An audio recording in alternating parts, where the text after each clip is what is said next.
3-р нь цагаалт үндэсний хөдөлгөөнийг одоо 2020 зарлаад 2025 оны эхний улирлаас бол хэрэгжүүлж эхэлсэн. Тэгэхээр энэ бол одоо улсын их хурлын 63-р тогтоолоор 2024 оны 6-р сард батлагдаад тэгээд энэ одоо хөдөлгөөний гол зорилго маань бол бид одоо боловсруулалтын төвшинг ноос ноолоор арь ширний боловсруулалтын төвшинг 2 дахин нэмэгдүүлнэ гэсэн ийм зорилготой цагаалт үндэсний хөдөлгөөн хэрэгжиж эхэлсэн.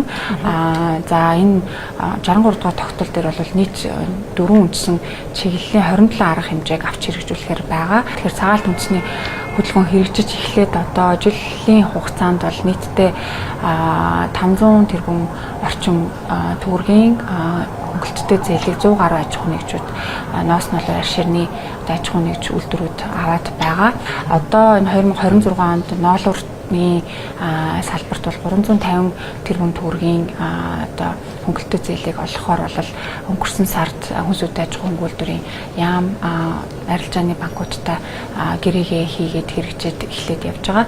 Тэгэхээр 2025 онд мөн одоо зөвхөн самсан ноолуурыг экспортлох техникийн зохицуулалтыг хийж өгсөн. Энэ бол бас одоо түүхэн ач холбогдолтой юм техникийн зохицуулалт болсон. Тэгэхээр энэ хүрээнд бол Монгол улс анх удаа самсан ноолуурын экспорт одоо өнгөрсөн 24 онтой харьцуулахад 5 дахин өсч 335 сая ам долларын одоо орлогыг самсан ноолуураас аваад байгаа.